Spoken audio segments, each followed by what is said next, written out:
So in the effort to try to answer the emotion paradox that that I posed in 2006 and try to figure out what was going on, really, how is the brain creating emotion, I ended up really sort of digging into basic principles of brain function and brain anatomy.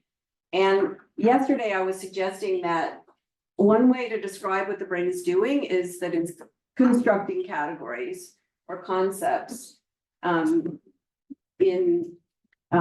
as a basic sort of general way of describing many things that the brain is doing. And so in this lecture, what I'm going to do is I'm going to sketch some of the computational details as I understand them that underlie category construction. And I'm going to do it by way of 3 hypotheses. And I should say that based on the so I had this talk written, right? And then yesterday there were a series of really great talks. So of course, what I did this morning was I added a whole bunch of stuff to try to respond and maybe elaborate on some of those ideas, which means that the talk may or may not be an hour long. It's really not clear. So I think we'll just sort of go with it and see how we do. And if it goes beyond an hour, I'll just stop. I'll sort of, wrap up. But I did want to insert some, and I shall apologize in advance. These are not polished slides because I was literally cutting and pasting this morning at 6:30.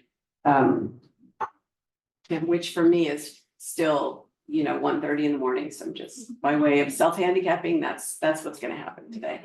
And what I did was I also dug up some old slides of my lab in previous incarnations. So this is the COVID era of the lab.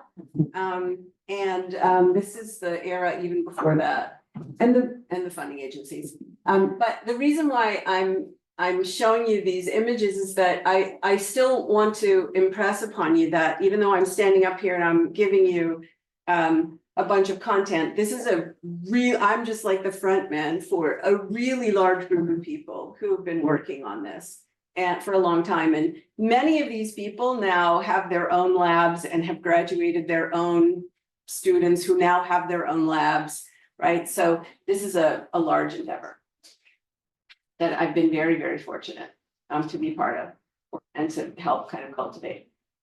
So the first hypothesis that I want to talk to you about this morning is this idea that your brain's most important job is not thinking. It's not rationality. It's regulating and coordinating the systems of your body. And everything else it's doing in the service of that coordination. So as we talked about yesterday, traditionally, scientists organize the study of the mind using folk categories or common sense categories, types of thoughts, types of perceptions, types of emotion, types of actions.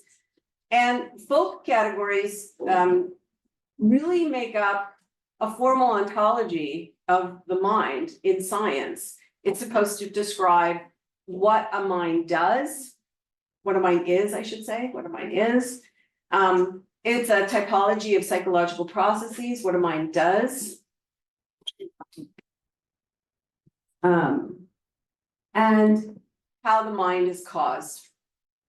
A functional architecture of biological mechanisms that create those psychological processes and the corresponding mental phenomena. And the assumption is that there's a parallelism across these levels. And that's been there for a long time. Of course, not everybody does this, right? But this is still the modus operandi, largely speaking, and it has been for about a century.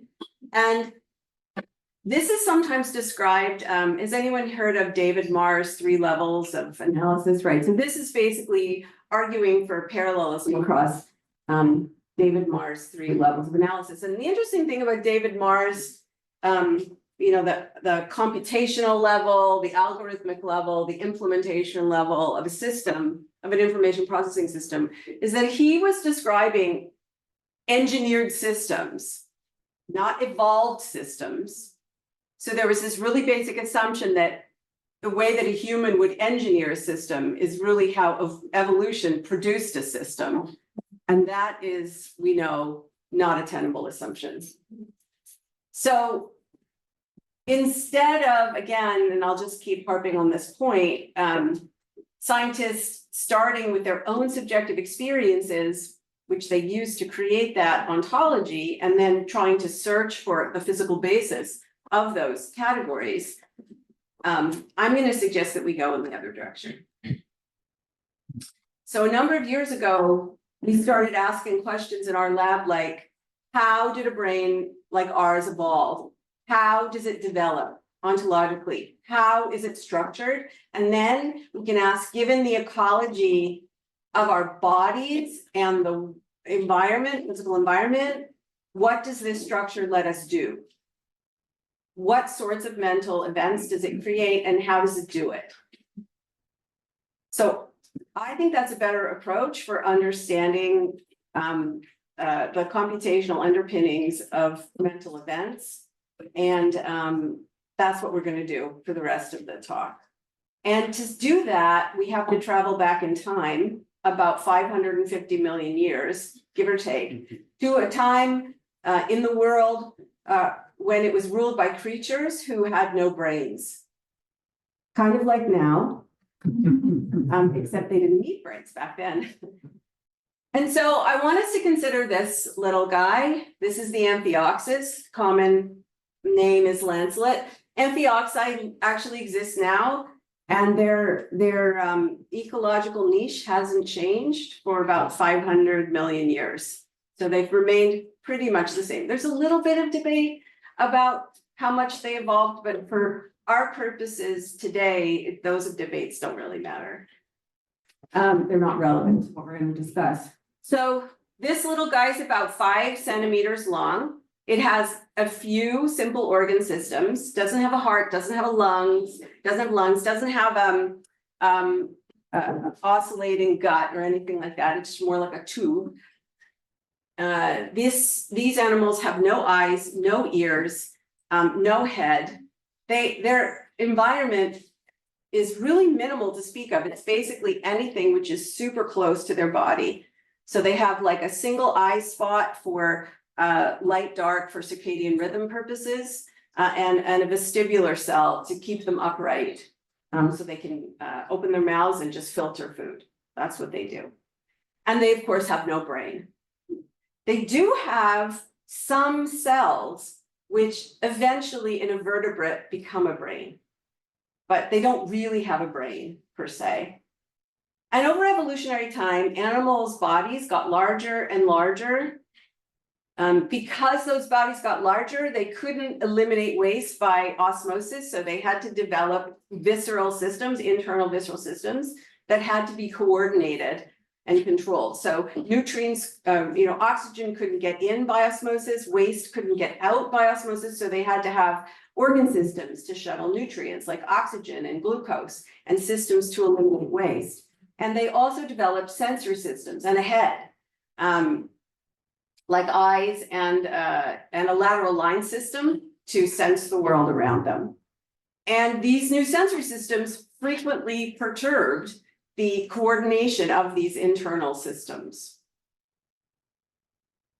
And so as bodies became more complicated, they needed a central command center to coordinate them efficiently. And that's what your brain is. So if you consider right now, you're listening to me talk, and you're already completely fascinated by everything that I'm saying. Wow, that was only 3 laughs. Okay. I need to put up like laugh now. Okay. Your very own central command center, your brain, is regulating your extremely complex body. It's supervising over 600 muscles. It's balancing dozens of hormones that are coursing through your blood, which is pumping at somewhere between 3 to 4 liters per minute. At the same time, it's coordinating the energy of billions of cells. It's regulating your eating. It's digesting your food. It's removing waste and fighting illness. And the name for this process. Now, allostasis is about energy efficiency. It's about the efficient regulation of cells and systems at all levels of output. So the goal is not to reduce energy output. It's to be efficient in regulation. So you can be in allostasis when you're sleeping, and you can be in allostasis when you're running a mile. Probably not when you're running a marathon. And if I were running a mile, I would not be in allostasis. I would already, my brain would already be struggling to keep my body working properly. But the point here is that the goal, and really the selection pressure, is not to reduce spending, it's to be efficient in spending. And this is not to be confused with homeostasis. Homeostasis is about regulating back to a set point. So some things do work by homeostasis, more or less, like temperature regulation works a little bit more like homeostasis. There's a range of temperatures that you can survive in, and if your body temperature goes outside that range or gets too close to the boundaries of that range, the brain will make attempts to pull it back into that range. Otherwise you'll die. But most things don't work that way. And the system as a whole works by allostasis. And I'm saying this mainly, making this point for the Marcos here, when you guys were talking yesterday about the reduction of prediction error, right? So the original ideas about the reduction of prediction error, which was based on the second law of thermodynamics, is really related to the notion of homeostasis, not allostasis.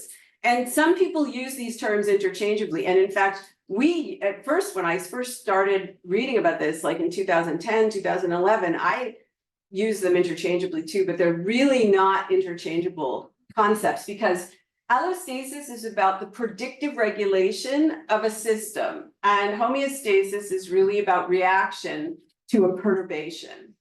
And so they're really distinct.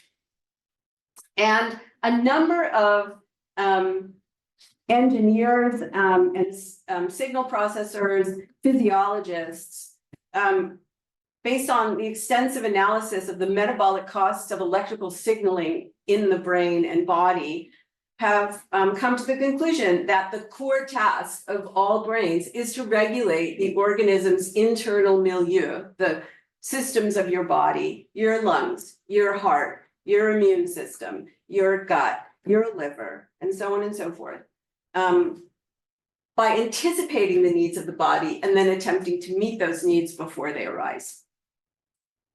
And correspondingly, as the brain regulates and coordinates the internal drama that's going on,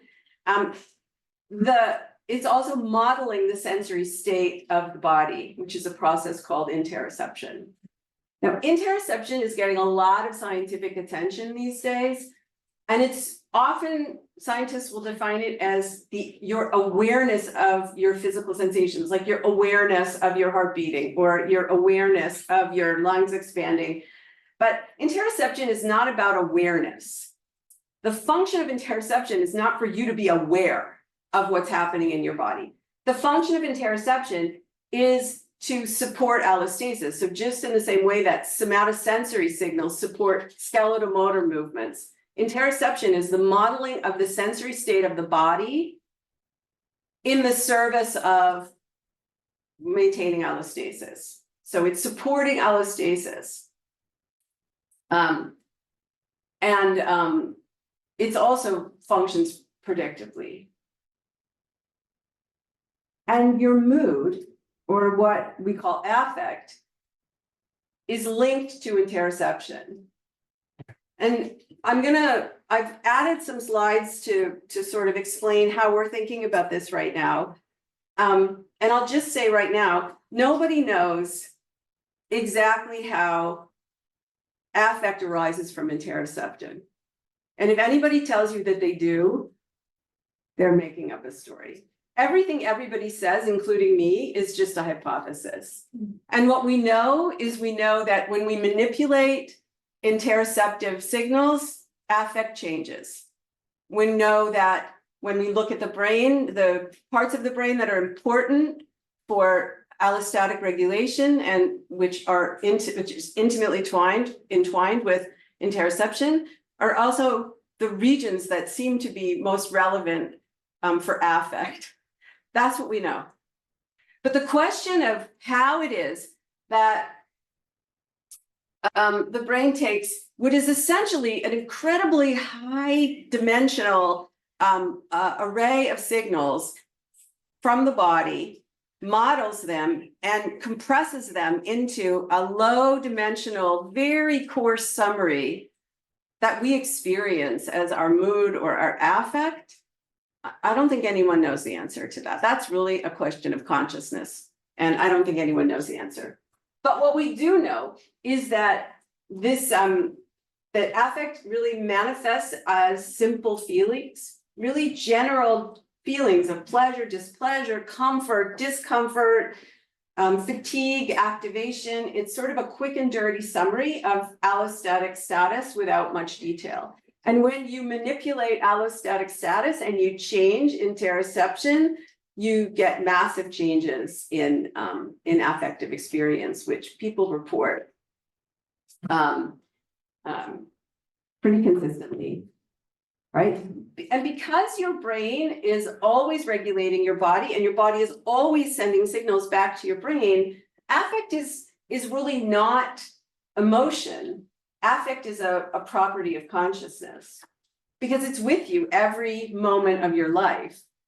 As long as your brain is regulating your body, it's modeling the sensory state of your body and it's creating affect, whether you're emotional or not, whether affective features are in the forefront of awareness or not.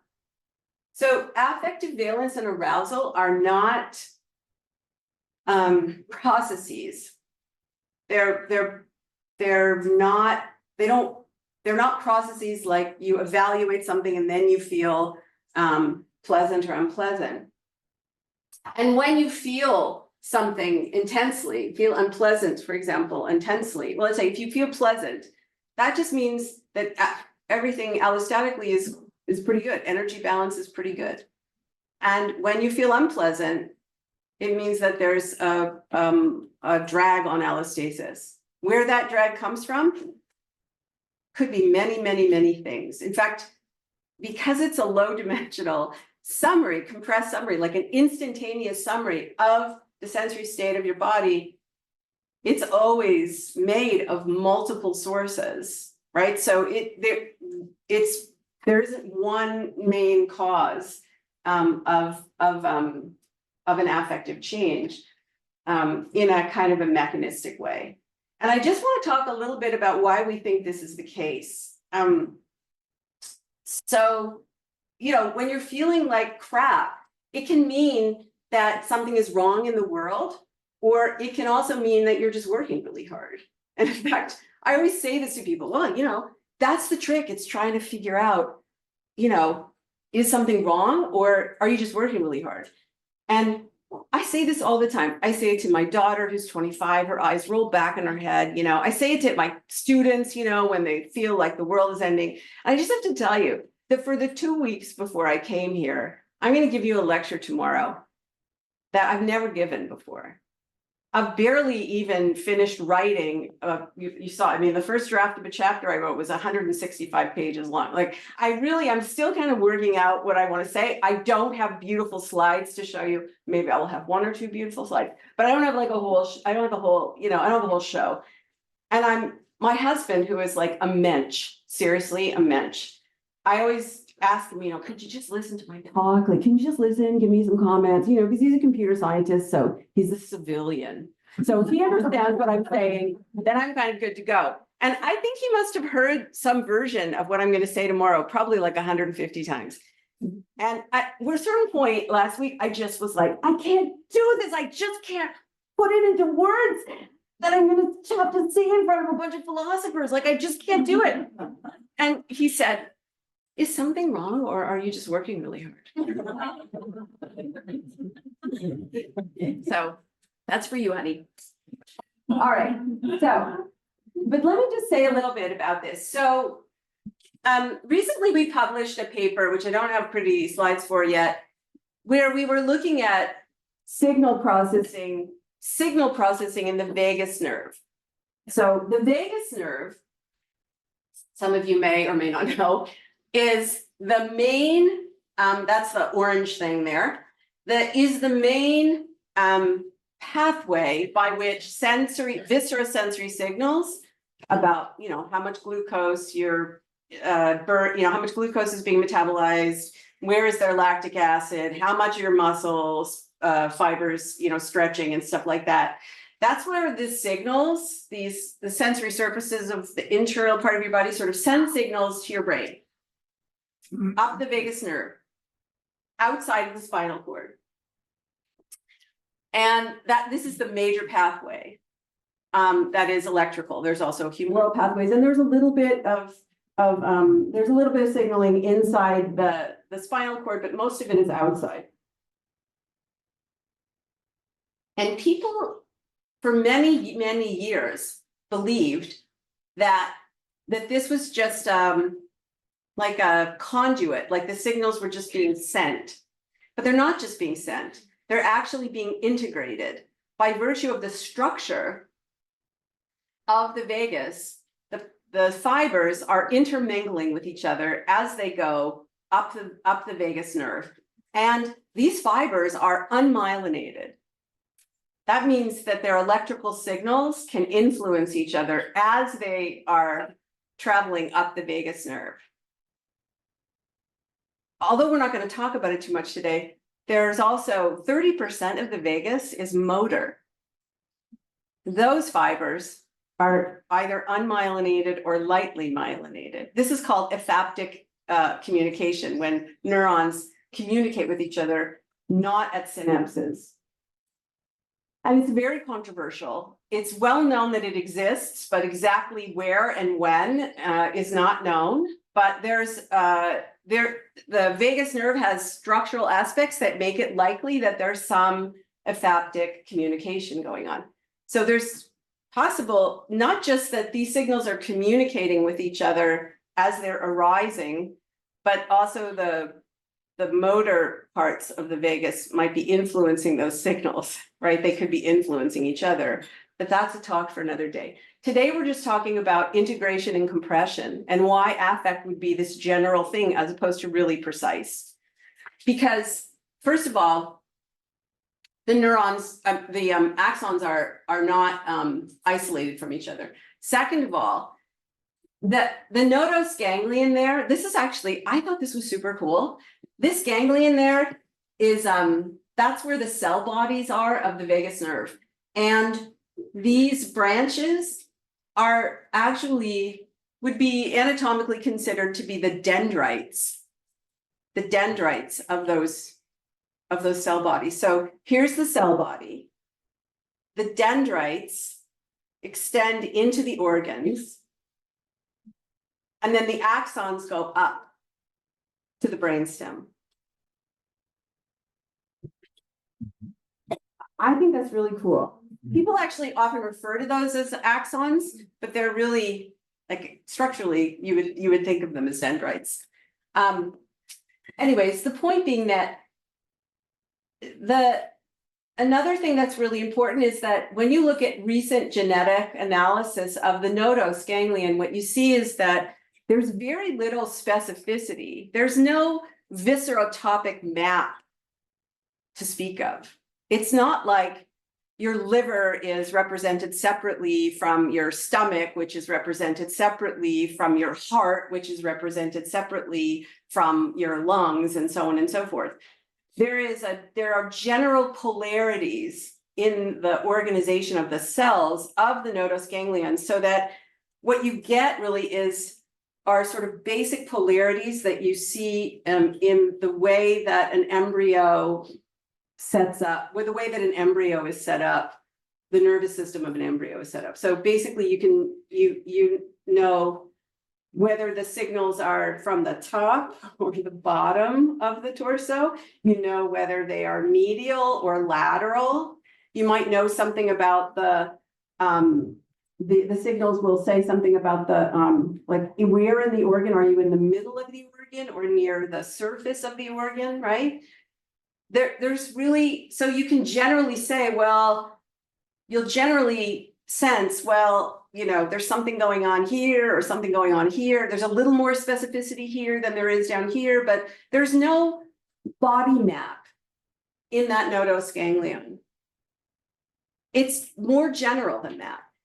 There's not really strong spatial specificity, but there is temporal specificity. So there's temporal mapping that is much stronger than spatial mapping. So in a sense, in our paper, what we argue is that, or suggest, is that the mapping of interoceptive signals is more like olfaction than it is like vision. Vision is, there's a high degree of spatial temporal mapping, right? There's the map of the retina is reproduced in the colliculus, superior colliculus is reproduced in the in V1, but that's not how it works in olfaction.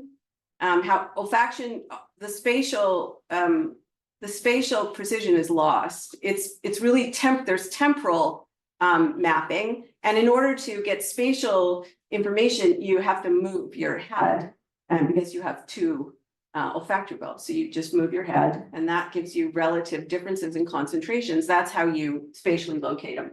So partly what I'm telling you here is there's an integration that's happening for signals until you get to the base of the brain, which is the nucleus of the solitarius tract, or the NT, the NST, or actually it's usually NTS, the nucleus tractus solitarius is usually how it's said. There's, that's the main kind of sensory nucleus, although it does also do motor things. That's the main sensory nucleus. And then when you go up the brainstem, there's compression. So later in the talk, I'm going to talk to you about a compression gradient that is in the cerebral cortex, where a compression gradient just means you have got many little cells and the signals converge on a fewer number of cells, which then converge on a fewer number of cells, which then converge on a fewer number of cells. That kind of architecture, you see that all over the brain. There's a compression gradient in the brain, from the brainstem up to the midbrain through to the diencephalon and then the cortex. There's a compression gradient in the cortex. There's a compression gradient in the cerebellum. There's a compression gradient in the hippocampus. So when we're thinking about the computational consequence, well, let me say it this way. When we want to talk about computation in the brain, we have to really think about the architecture, not in terms of areas, but in terms of how are neurons talking to other neurons. And that's just one piece that we have to do. Then we also have to remember that neurons are largely, they're not the only, they're the source of electrical signaling in the brain, but they're not the only source of signaling in the brain. And other things influence the signaling of neurons, like glial cells. So I'm making this sound like super complicated, and it is super complicated. And why am I mentioning all these things? I'm mentioning them to you because you can't just pick one anatomical detail that you like and make an inference about everything. And so when you see, for example,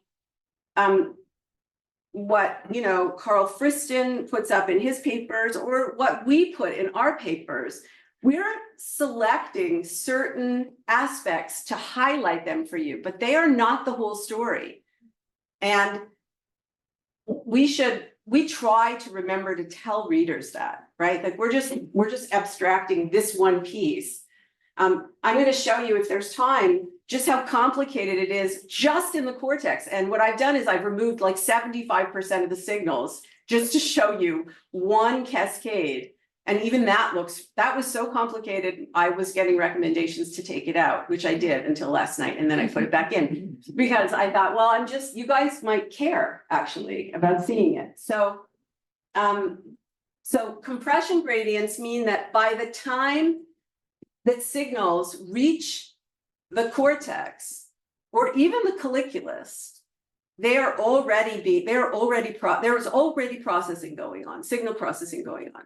And so what's happening specifically for interoception is that a lot of that detail, first of all, wasn't there even to begin with. It's not there, but the detail that is there is being compressed and integrated into what functionally looks like and feels like a low dimensional summary. there's also an evolutionary part to the story about affect, and if there's time in the question and answer period, maybe somebody will ask me about that. So then I'll have a chance to tell you the other part of the really interesting story about the relationship between exteroceptive signals and interoceptive or exteroceptive signals and allostasis, which have implications for what affect feels like and why it's so confusing to try to figure out what is perturbing us when we have affective feelings.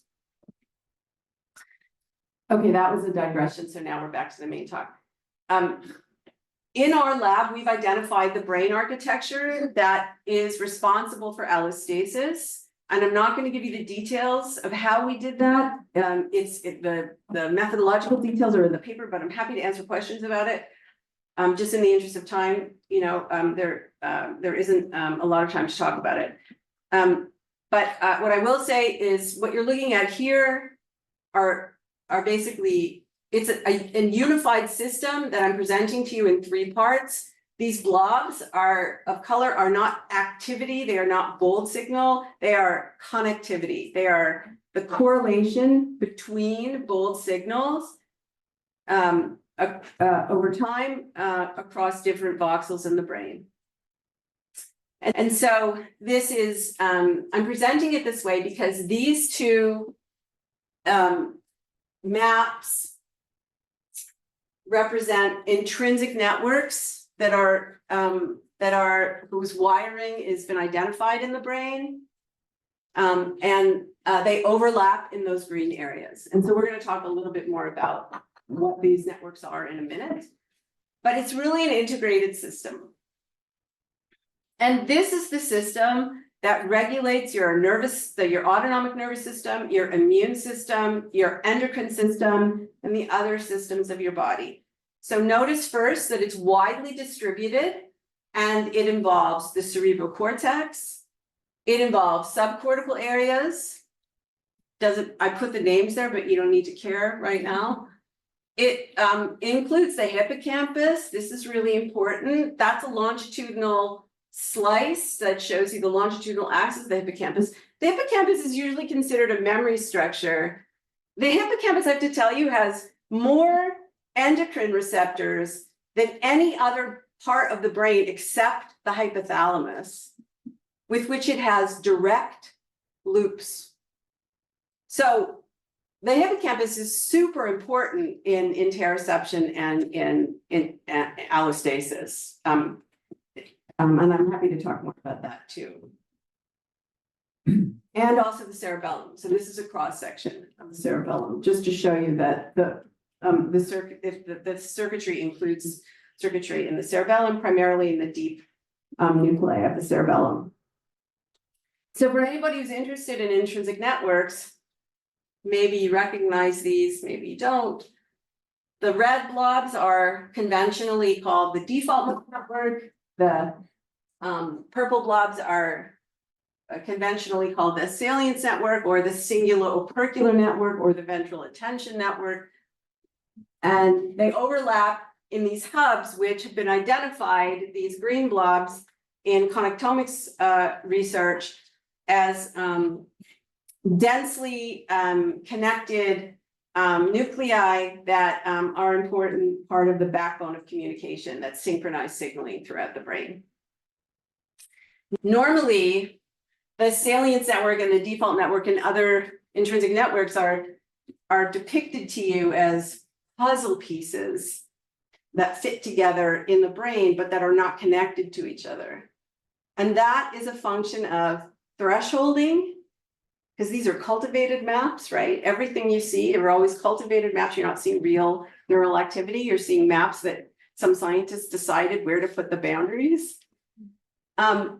And where you put the boundaries really depends on what you believe you're looking for. If you think you're looking for separate blobs like puzzle pieces, then you'll set your boundary, you'll threshold that way. But we decided to threshold not by choosing a probability level, we thresholded by replication, basically. If we could replicate a signal, right? So if we split our sample in half, we analyze, look at connections in one half, of the sample and then see what we replicate in the second sample. If you can replicate a signal or a connection, that means it's reliable by definition, like that's psychometric theory. Noise is random, you can't replicate it. Signal is reliable, you can replicate it. And the reason for doing that is that the index that you use to determine connectivity is a correlation coefficient, which is influenced by the reliability of the signal, which is influenced by the size of the blob that you're starting with. And subcortical blobs are tiny and cortical blobs are big. And so you always get more reliable correlations out of cortical blobs because they're big and the signal is more reliable. So if we wanted to find subcortical activations and connections, we had to find a different way to threshold. And so we just used replication or reliability of a signal. And I'll tell you that, so this work was done on 3 samples of totaling a little over 700 subjects. And we just replicated this. This is a standard 3 Tesla imaging. We just replicated this on a 7 Tesla magnet with a little over 100 subjects. So this is very reliable. And also these connections have all been checked against track tracing studies in macaques. So where, and using retrograde and anterograde tracing, connections have been mapped. So what I'm showing you here, I think is a pretty reasonable depiction of the breadth and the specificity of where allostatic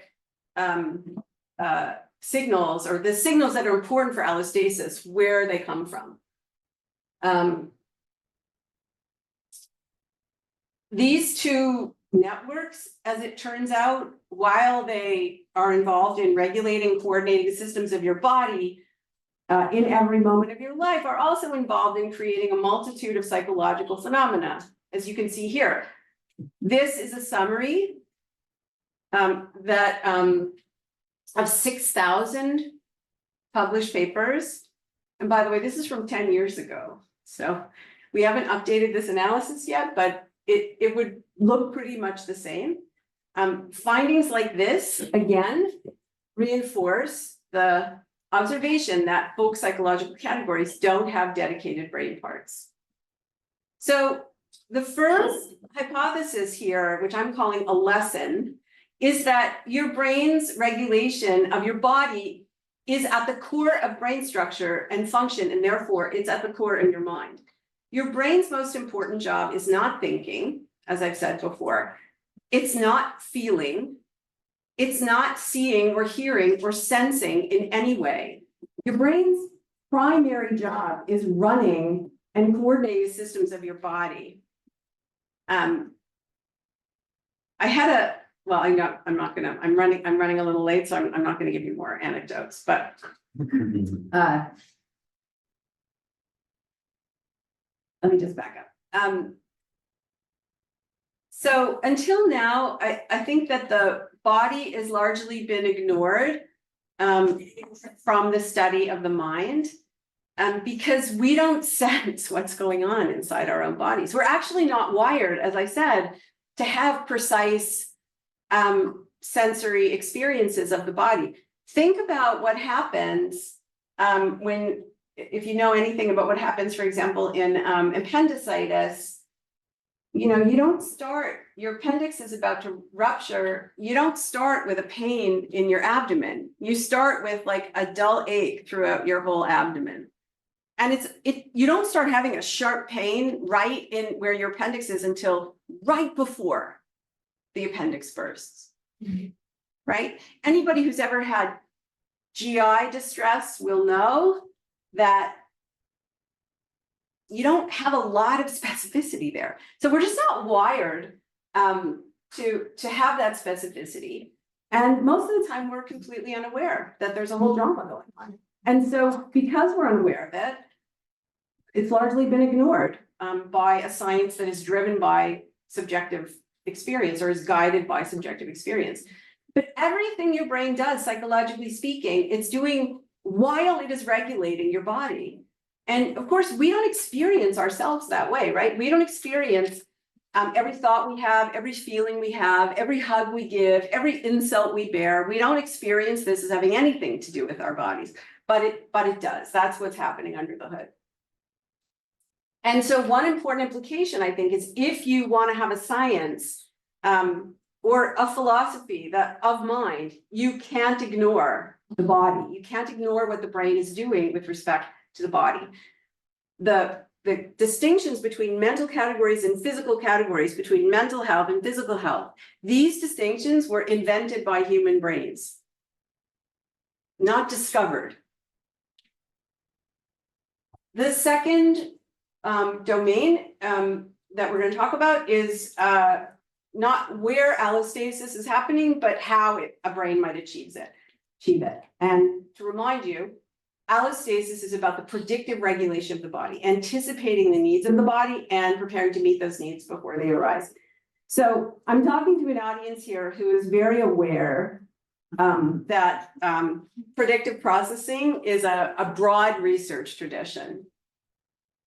And so I'm not going to go into the details of this research tradition or the evidence that supports it. I'm just going to give you real generalities, and then I'm going to talk about some specific ideas that we work on in art. So the general idea is that your actions and your experiences begin as top-down representations in your brain, fashioned from past brain events, and that these top-down representations are tested against the signals from the sensory periphery. Not just signals from the world, but also signals from your body. And what I'm going to attempt to show you is that allostasis has is a core feature of both sensory prediction signals and the processing of prediction error.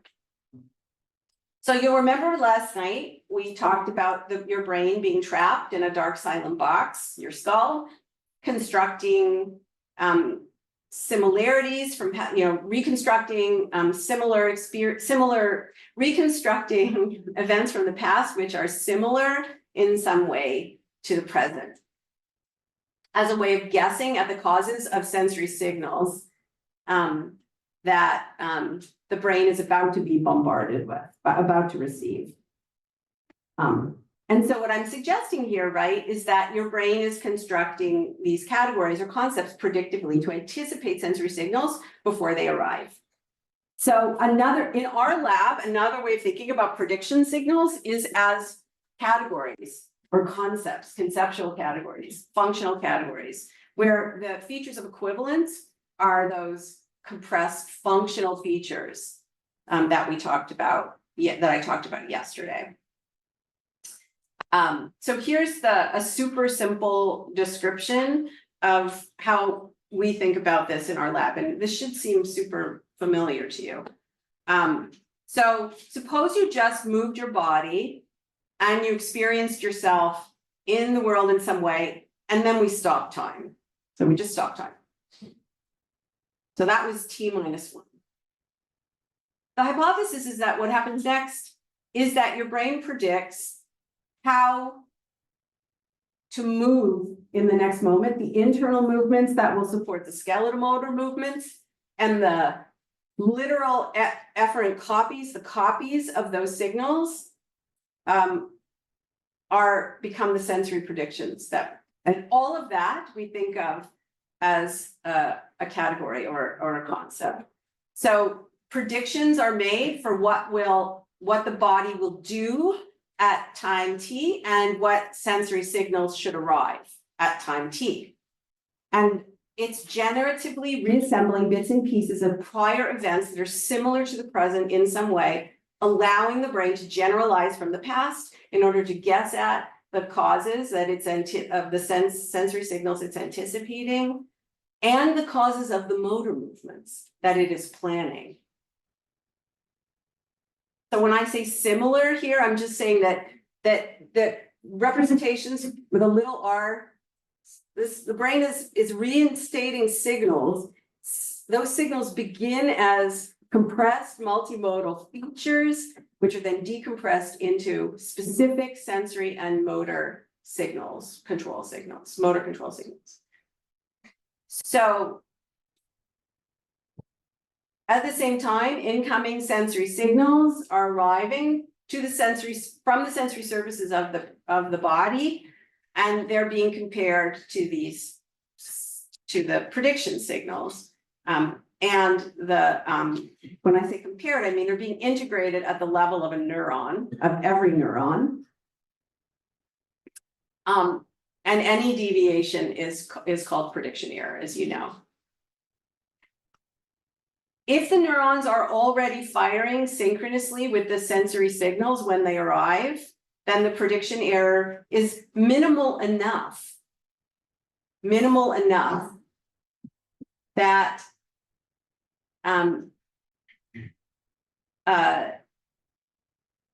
that the signals are essentially confirmed and the causes of sensory inputs and movements are inferred, and the motor patterns, the motor plans are executed at time t, which then causes the whole cycle to repeat at t+1 and so on and so forth. So of course I've discretized something here that is continuous, and it's happening at many places actually at every neuron pretty much, at varying time scales. So this is a total abstraction, and all abstractions are false in certain ways. It's a caricature, but I think it summarizes sort of how we think about things. And this is really for us akin to automatic processing. Now I've left out precision signals, I've left out attention, because it's a caricature, just for the purposes of discussion today. When there are unexpected signals or the absence of expected signals, when the errors of prediction are larger, there's an opportunity for adjustment. So there's an opportunity for the brain to encode what was not predicted and dynamically update its prediction signals, which is the generation of a new category, which modifies the plan for action and also modifies the sensory predictions. And so this is what we call learning. This is learning. We also call it controlled processing. In the science of emotion, we call it reappraisal or emotion regulation. But that's the general idea. And of course, it can happen when there's a large enough magnitude of prediction error that the brain just ignores it and goes with its own predictions to begin with. And that was what we talked about last night when we talked about the guy from Rhodesia. So there are many, many, many studies that demonstrate sometimes at the level of neurons, sometimes at the level of behavior, the reality of prediction, of anticipating sensory signals.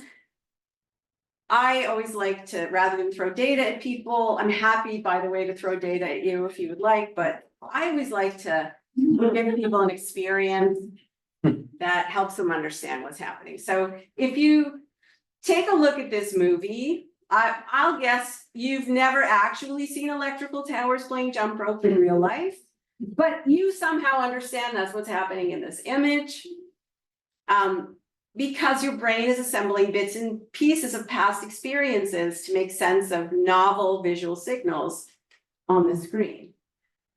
So you know what electrical towers are, you know what playing jump rope is, you can put those together, you kind of know what's happening here. And so this is the idea here, is that what allows you to understand what's happening here is very, very similar, pretty much identical to what's happening when your brain is assembling prediction signals. But there's another, using past experience generatively, but there's another way in which I think this is cool, a cool illustration. So who can hear the thud of the towers as it hits the ground?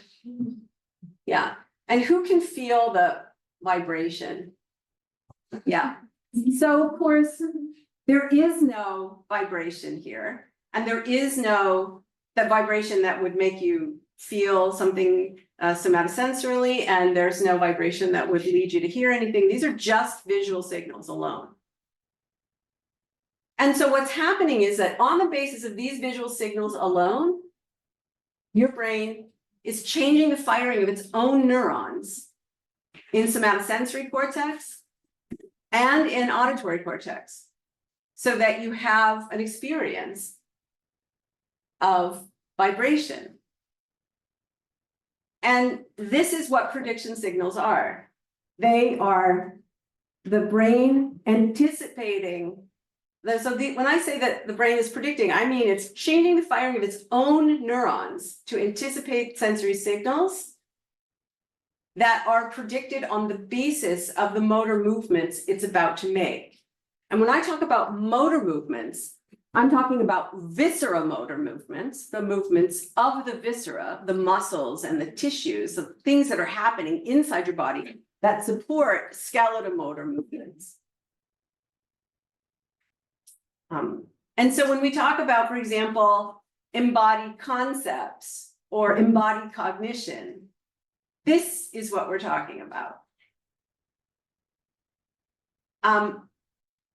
So here's just a bit of this is a small study we ran a number of years ago to show what happens during simulation or during perceptual inference or during prediction. You can call it whatever you want. You know something is important when scientists rediscover the same phenomenon over and over. They give it different names, right? That's how you know. Okay, I think that's funny, but that's sort of a caustically funny sort of criticism, but maybe you didn't think it was funny. So let me tell you what you're looking at here.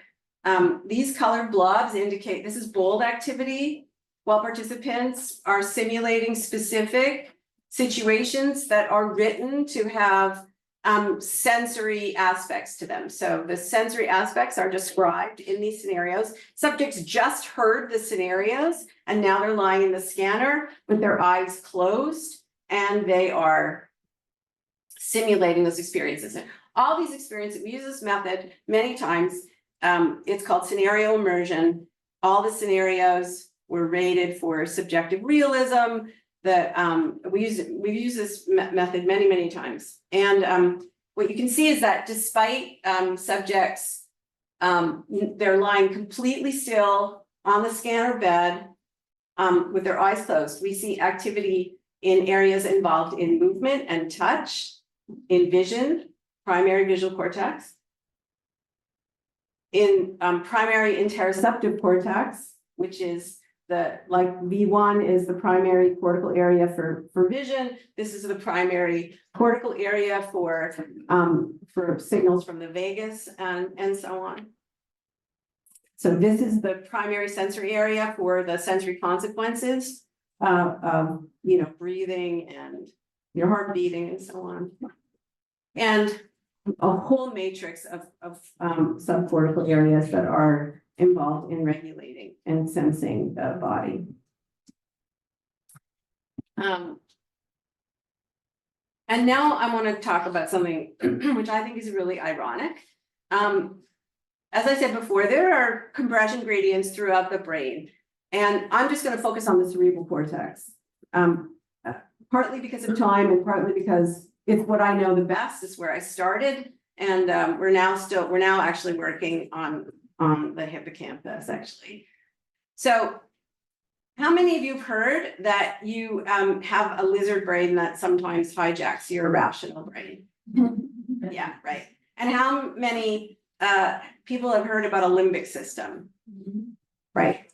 So these ideas belong to something called the triune brain hypothesis.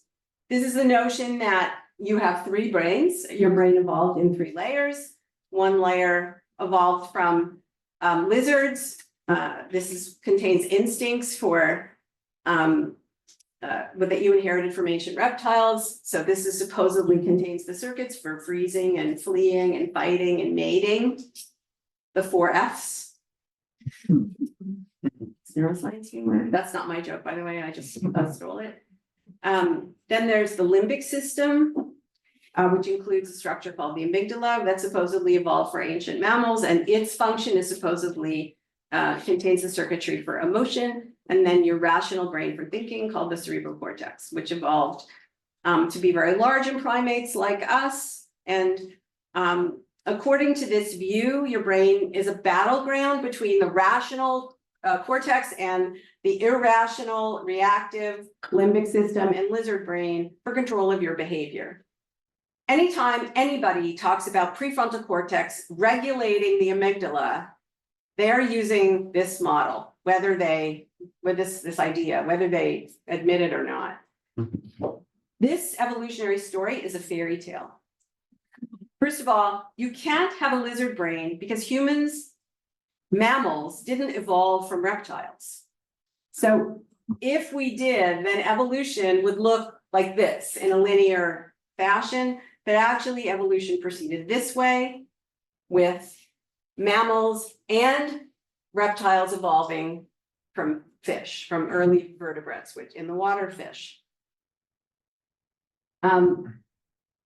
Not only that, well, I should say, evolutionary biologists have known this for more than 50 years.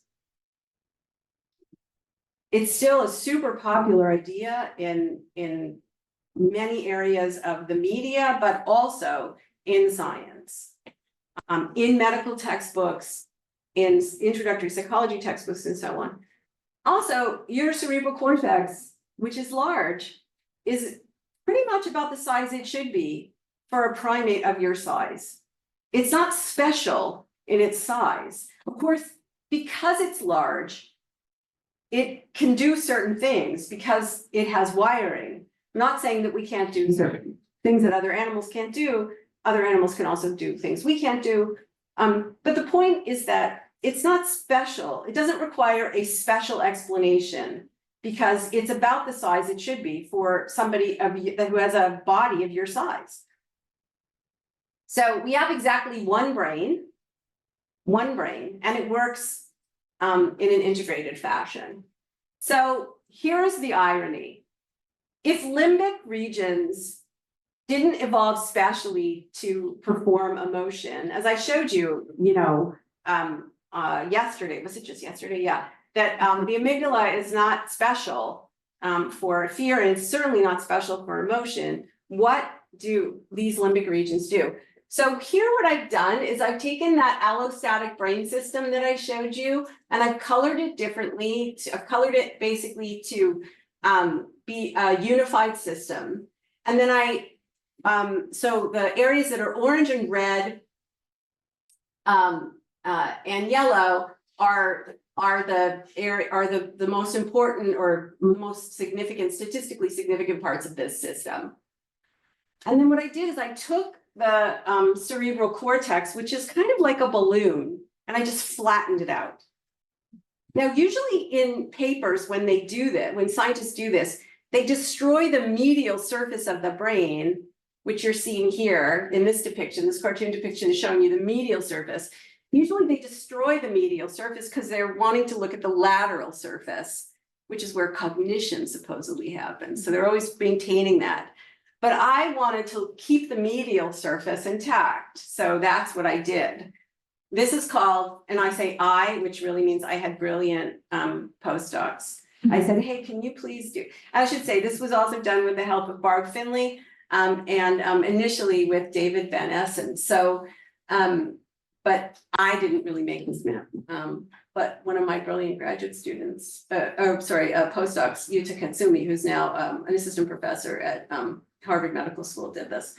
So the dark area here is really where all the subcortical areas would be. That's basically like your inner beast, okay? Your lizard brain, okay? And then this circle around the dark areas, that is limbic cortex, which was defined by Paul Broca in the 19th century. Limbic means border, the areas that border the subcortical areas.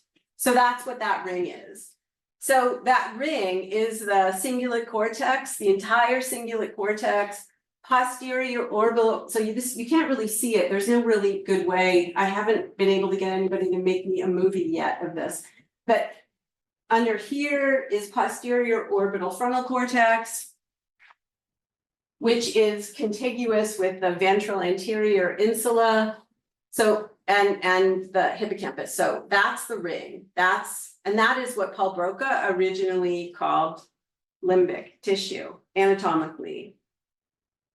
And so here is the irony. 30 years of anatomical evidence, track tracing evidence, suggests that limbic regions are the most powerful predicting regions in the cerebral cortex by virtue of their architecture and their relationship to other neurons. Their relationship to each other architecturally and their relationship to other neurons. They're also the controllers of, cortical controllers of allostasis. So these areas are cortically the most important areas for regulating. They are at the core of this allostatic system for regulating the body. But architecturally in the cortex, they're also at the top of this architectural gradient, this compression gradient. So these are the neurons that are generating these multimodal compressed summaries for features like reward and threat and affect and valence and arousal, pleasantness, unpleasantness, that are decompressed into, along the cortical sheath, they're decompressed into very specific sensory predictions, and down the subcortical areas to the spinal cord, they're decompressed into very, very specific visceral motor and skeletal motor movements. So now we're at 1 o'clock. Now we're at 1 hour. There's still some things I wanted to say.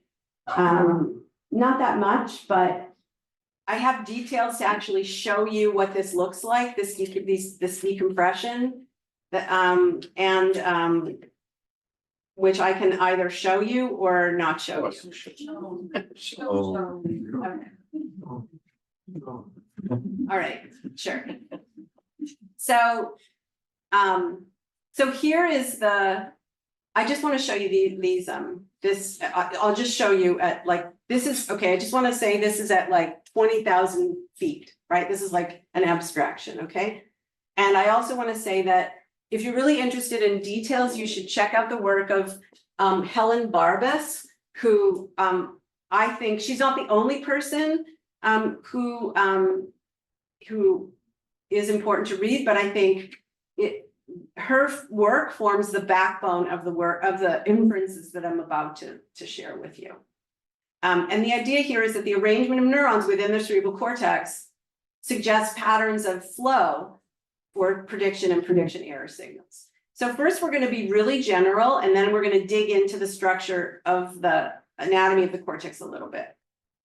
So if you take the cerebral cortex and you pop it off the rest of the brain and you stretch it out like a napkin, you can see that it has layers, and also it has many, many types of neurons of all different shapes and sizes.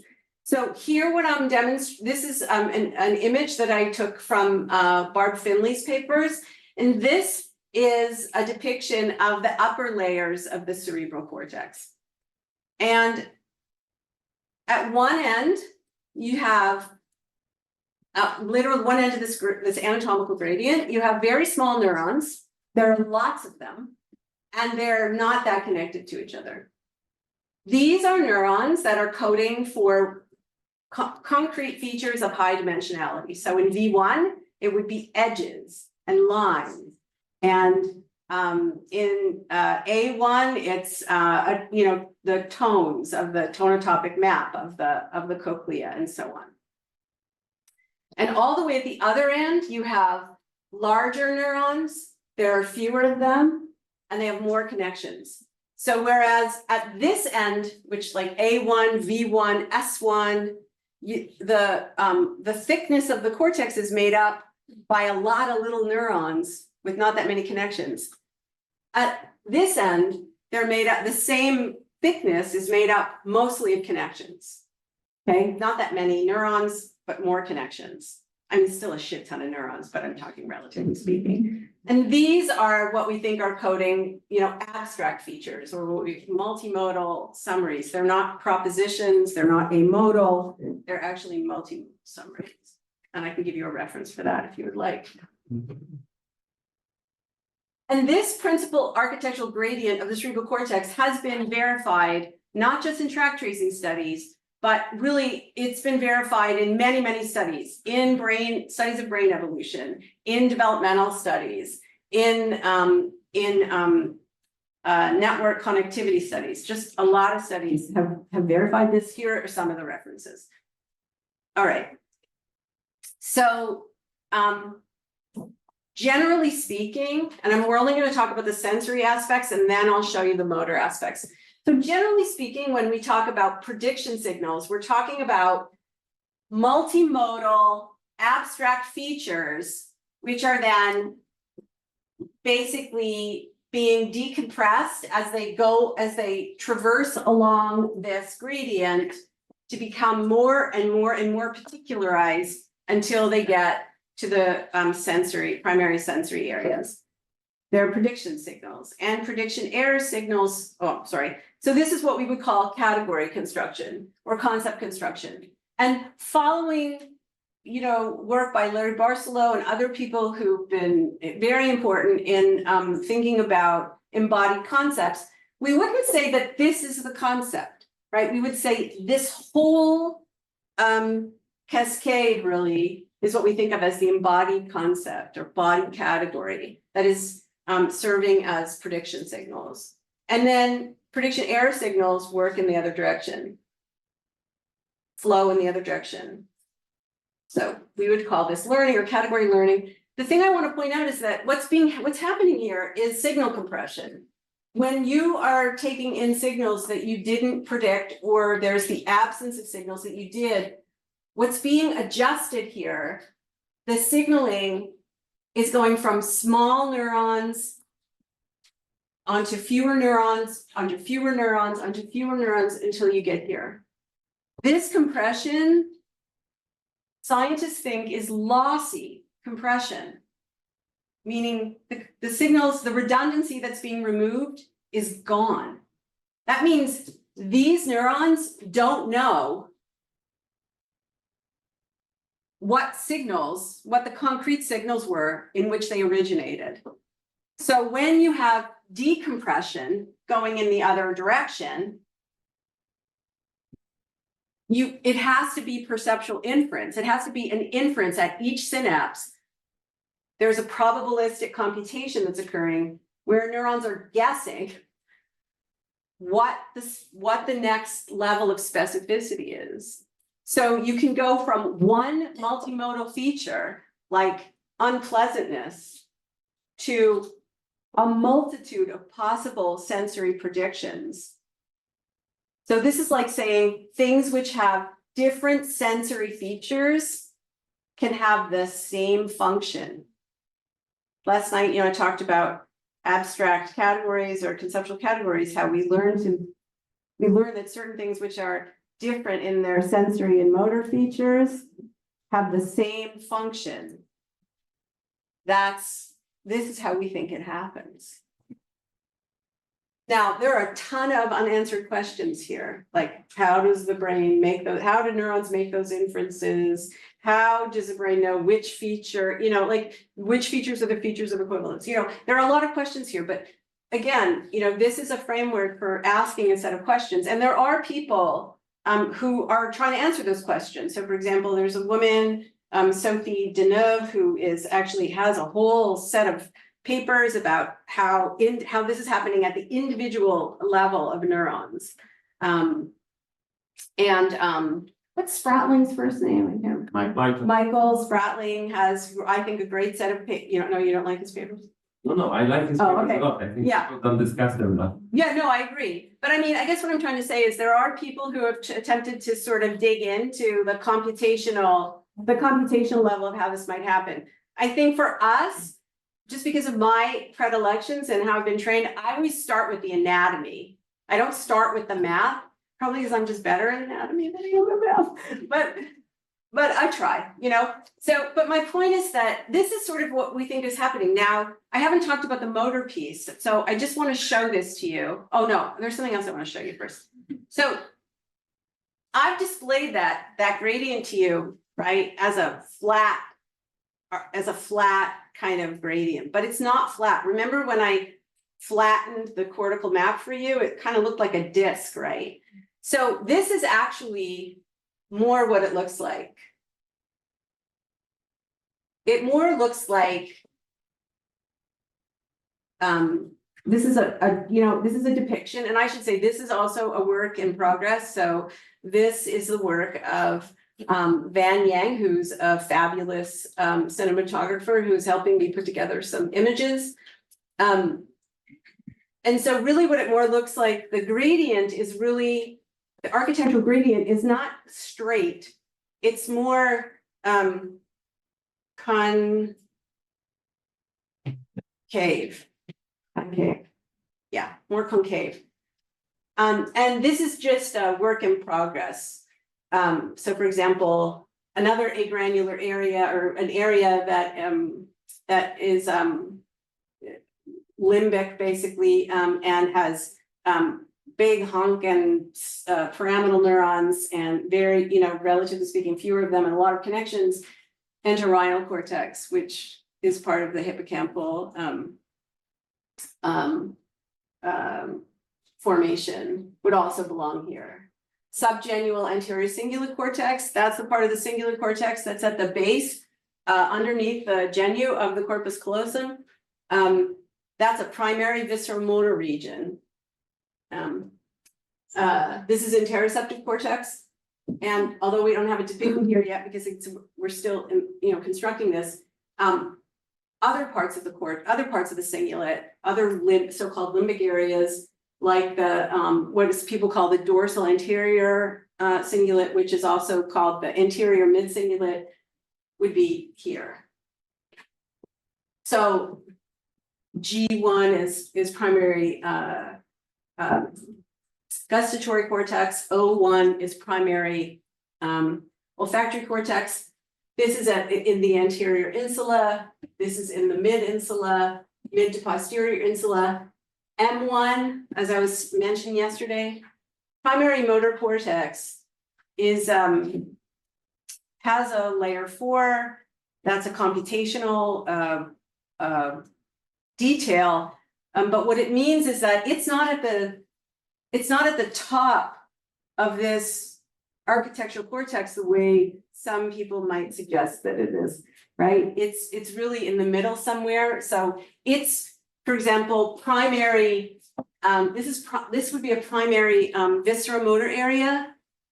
It's sending motor predictions to the skeletal area, and in fact, we think about when you look at the papers on motor neuroscience, they don't ever mention anything going on inside the body.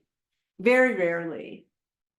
People used to think actually that the two motor systems, the visceromotor system and the skeletal motor system, were evolved completely independently.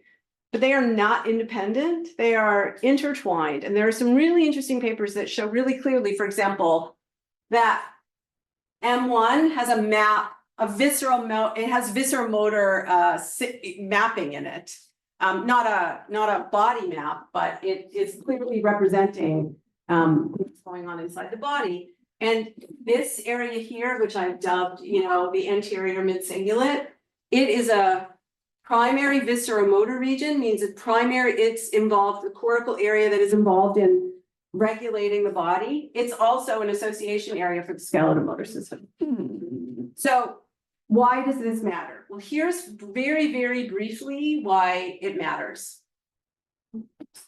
What I've done here is I've just made a cartoon of the layers of the cerebral cortex. And here, what I've put here is a limbic area, like a cortical column of layered neurons in in an area, let's say it's the subgenual anterior cingulate, an area that we would call agranular anatomically, or we would call limbic, and I'm saying that this is the area where low dimensional abstract features are being computed. So what is this brain region, this like cortical column, which is standing in, let's say, for a whole bunch of columns, layer, a whole bunch of layers of neurons. What is it receiving? Well, it's receiving prediction error from the thalamus. There's no layer 4, which is, as we heard from the Marcos the other day, that's the input layer, considered the input layer of the cerebral cortex. Even though it has no layer 4, every area of the cerebral cortex receives inputs from the thalamus, whether there's a layer 4 or not. There are neurons that are receiving inputs from the thalamus there. It's just they're not segregated from the other layers. And that has, processing implications. But the point is, it's receiving sensory prediction errors from the thalamus. It's also, those neurons are sending that prediction error throughout the rest of that column. So all of those neurons are receiving that prediction error. The upper layers 2 and 3, the pyramidal neurons there are also receiving signals from the hippocampus. We would consider those to be predictions, because the hippocampus is actually the hippocampus and this part of cortex are sort of they're actually sort of equal in terms of their signaling, in terms of how they influence each other. So you can think of them as exchanging predictions, really. Then these neurons here send prediction errors from layers 2 and 3. They send prediction layers to layer, and here we're only going to talk about layer 5. So we're not talking about layer 6, which layer 6 projects to the thalamus. We're not talking about that today. So we'll just talk about layer 5. These are going to be the output neurons that project down to the subcortical parts of the brain. So those neurons are receiving prediction error from neurons in their own column. And they're also receiving prediction errors from the upper layers of the cortical column that is that's a little less compressed. So you can see that, and I've left out, there are thalamic projections to the deep layers, to the upper layer. I mean, like, there's like a lot of stuff I've left out, but what I'm trying to show you here is that when we say that individual neurons, when we suggest that individual neurons are taking in prediction signals, it's not from a single neuron, right? It's not like they're getting one set of prediction signals from one neuron and they're getting prediction error signals from another neuron. There's a convergence of signals, and the neurons in layer 5 send out motor control signals to the basal ganglia and below. Those are visceromotor signals, visceromotor control signals. What do you need to do now based on this array of stuff? What do you need to do in the body, as well as with the body, right? So depending on where the neurons are, they're going to be sending to the parts of the basal ganglia that are for visceromotor control, or what people call affect, or they might call it reward, and or to the skeletal motor system. And these axons have collaterals. So these are the efferent copies. They're literal collaterals of the same signal. So what is interesting here is that this signal coming from, let's say, one neuron in V5, if you follow this axon to the basal ganglia, you'd call it a motor signal. The same signal, if you follow it to another cortical column, you'd call that a sensory prediction signal. The identity, the functional identity, or the computational identity of the signal depends on the relationship between the originating neuron. It's a relational definition, it's a relational function depending on the relationship between the originating neuron and the terminating neuron. So you can find functions that relate to anatomical features, to structure, but it's a mistake to think that they're embedded, inherent in the neurons themselves. It's really about the relationship between the signaling that tells you something about the function of the signal. That's what I'm trying to say. And I know this is going on, but I'll just sort of show you really quickly. It's this, now I'm doing the same thing.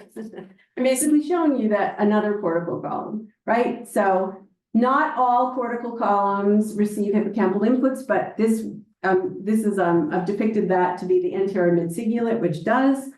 And so again, you have prediction error coming from neurons within the column, coming from outside the column, and then prediction signals, right? So it's more complicated than that, and columns are not the functional units of the cortex, but I think it's just a useful way of kind of demonstrating this.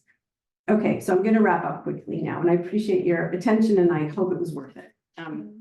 So your brain constructs your experience, what you see, what you hear, what you feel, as it predictively controls your body. And it's basically coordinating and regulating the internal systems of your body as a way of supporting the skeletal motor movements and also the construction of the features of experience.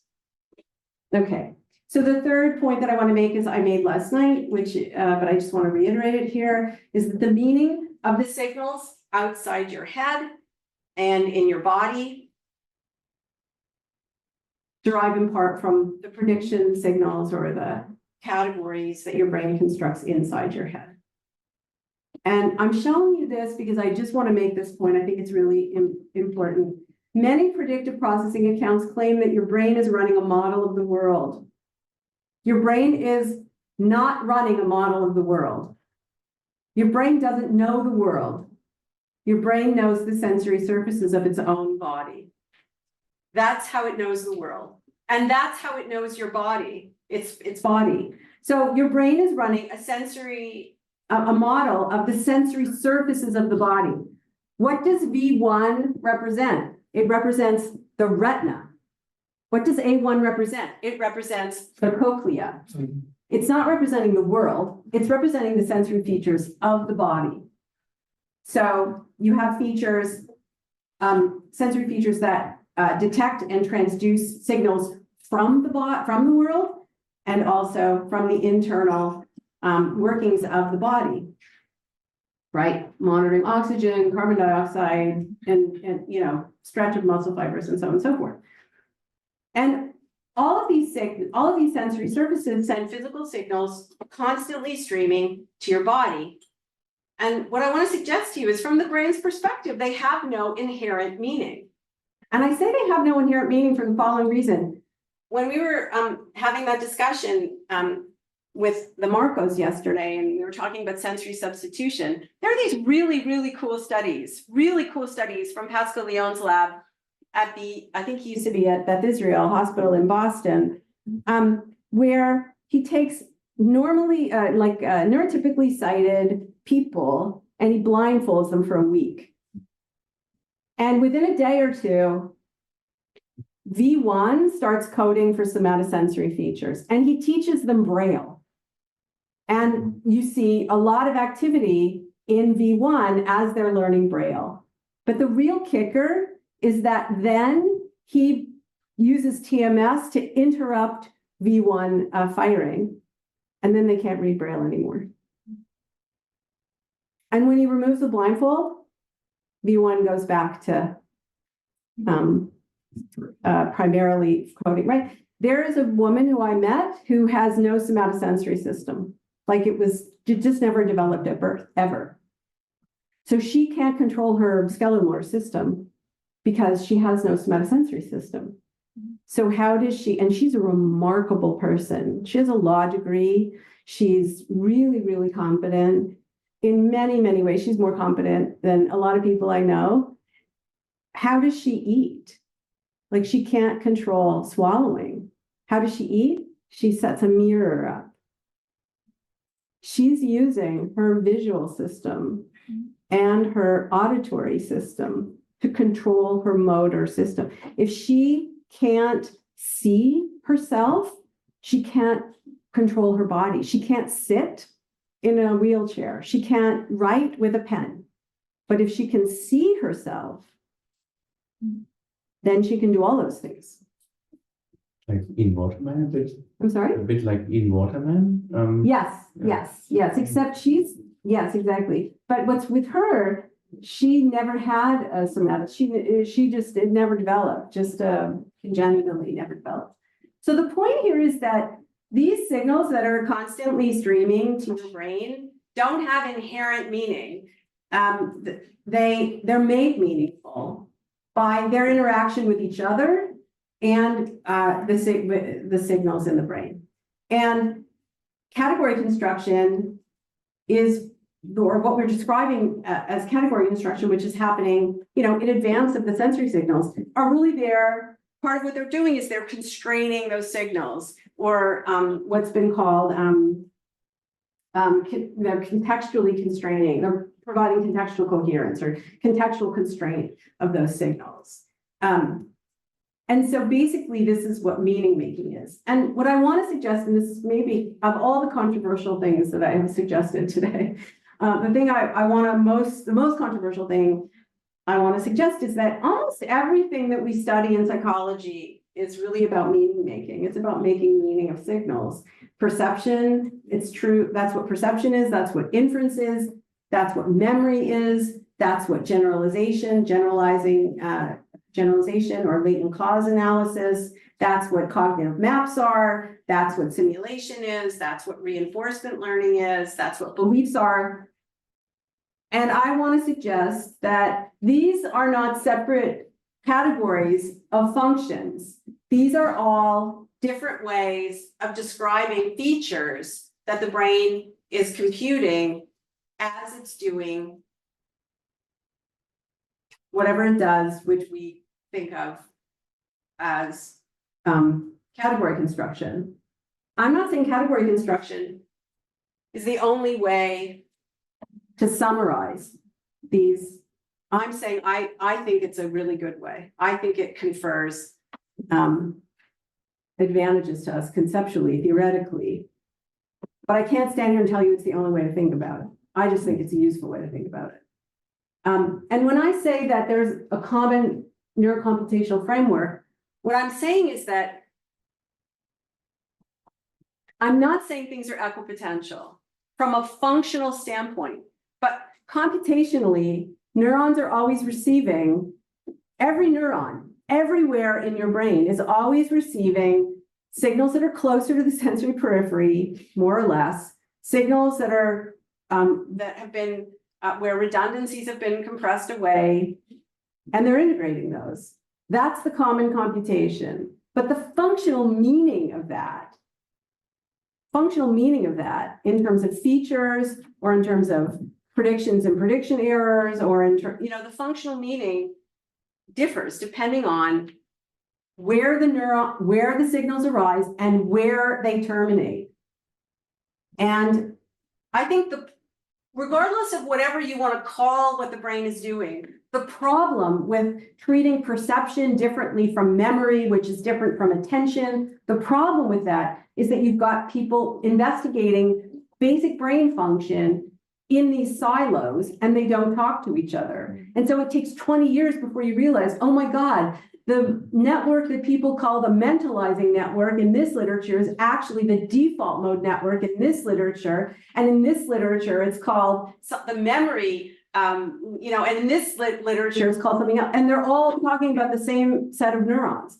I think this is or the central autonomic network is the same as the pain matrix, which is the same as, I think this is a problem. I think it interferes.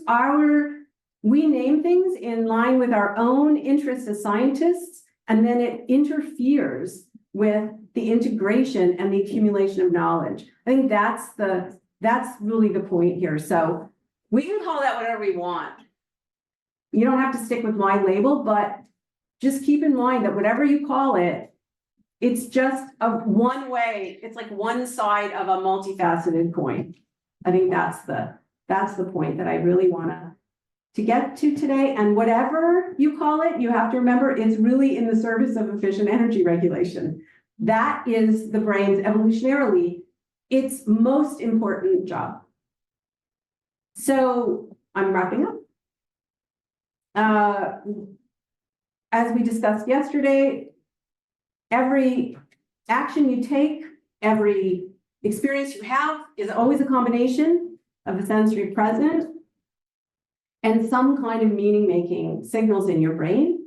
And I have called this recently the relational view of meaning. And so I just want to be really clear. I'm not saying physical signals have no meaning. I'm saying the meaning is not inherent to the signal. It's relational. It's in relation to the origination of the signal and the termination of the signal, and also the other signals in the ensemble in which it is appearing. And I'm going to talk more about relational meaning from a philosophical. I'm going to try to talk about it tomorrow from a philosophical meaning. From a philosophical standpoint, to think about what its philosophical meaning might be. So to end, this hypothesis is that physical signals become meaningful only in relation to other signals, some of which are necessarily only in your brain, which means that the events that seem to happen to you are actually partly made by you. And with that, I will extend my great thanks to your really patience with the stuff that I wanted to show you today. You guys have been great and for hanging in there. So thank you very much.